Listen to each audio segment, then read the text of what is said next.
नमस्कार, बिहार तक देख रहे हैं आप और आपके साथ मैं हूं आशीष अभिनव। बिहार चुनाव में आरजेडी को मिली करारी हार के बाद हर किसी की नजर इस बात पर थी कि तेजस्वी यादव आखिर कब सामने आएंगे और खुलकर अपनी बात रखेंगे कि आखिर आरजेडी को इतनी बड़ी हार कैसे मिली। तेजस्वी यादव ने देश के चर्चित अधिवक्ता और राज्यसभा सांसद कपिल सिब्बल को एक इंटरव्यू दिया है। कपिल सिब्बल को दिए गए इंटरव्यू में तेजस्वी यादव ने बिहार में आरजेडी की हार और एनडीए को मिली प्रचंड जीत पर अपनी बात रखी है।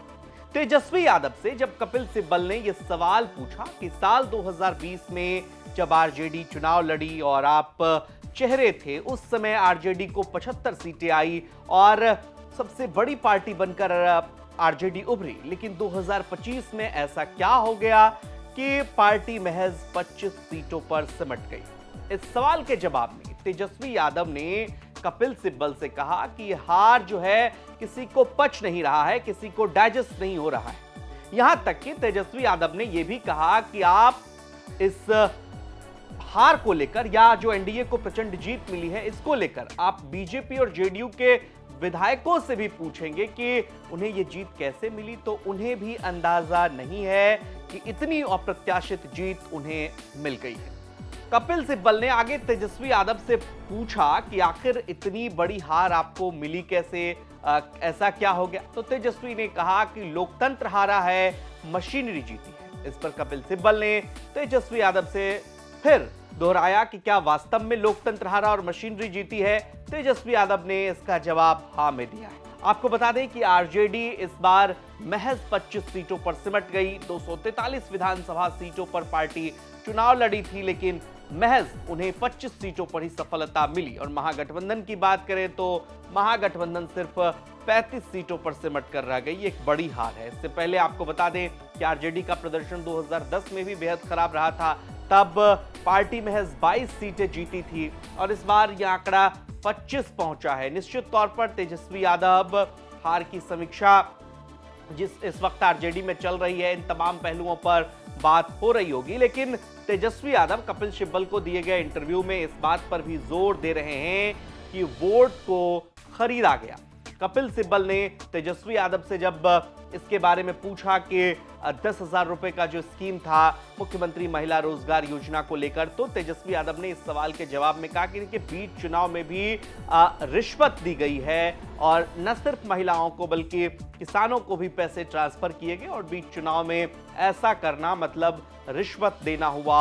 और यही वजह रही, एक बड़ी वजह रही कि आरजेडी को और महागठबंधन को इतनी बड़ी हार मिली है।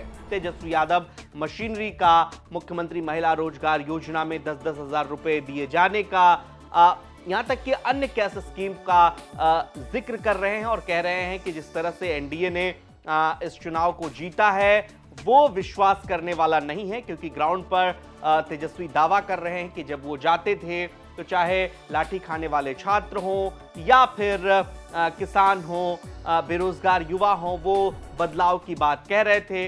लेकिन परिणाम जब आया तो अप्रत्याशित जीत एनडीए को मिली और 202 सीटों के साथ प्रचंड बहुमत नीतीश कुमार को हासिल हुआ और नीतीश कुमार के नेतृत्व में एक बार फिर से बिहार में एनडीए की सरकार है। तेजस्वी यादव जो दावा कर रहे हैं, मशीनरी का इस्तेमाल का जिक्र तेजस्वी यादव कर रहे हैं, 10,000 के स्कीम का जिक्र कर रहे हैं, साथ ही साथ ये दावा तेजस्वी यादव कपिल सिब्बल को दिए इंटरव्यू में कर रहे हैं कि जिस तरीके से चुनाव में मशीनरी का इस्तेमाल हुआ और बीजेपी और जेडीयू के नेताओं को भी ये जीत जो है वो अप्रत्याशित लग रही है।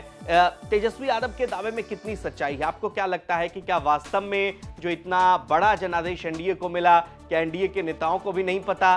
क्या वाकई 10,000 की स्कीम की वजह से ही एनडीए को इतनी जीत मिली, या फिर इन सब के पीछे नीतीश कुमार के 20 साल का वो शासनकाल है जिसमें एनडीए ये दावा कर रहा है कि नीतीश कुमार ने बिहार को विकास की पटरी पर लाया और लिहाजा बिहार की जनता ने उन्हें मैंडेट दिया। बहरहाल तेजस्वी यादव और कपिल सिब्बल का जो ये इंटरव्यू है, इसमें कई पहलुओं पर तेजस्वी यादव ने विशेष रूप से जिक्र किया है।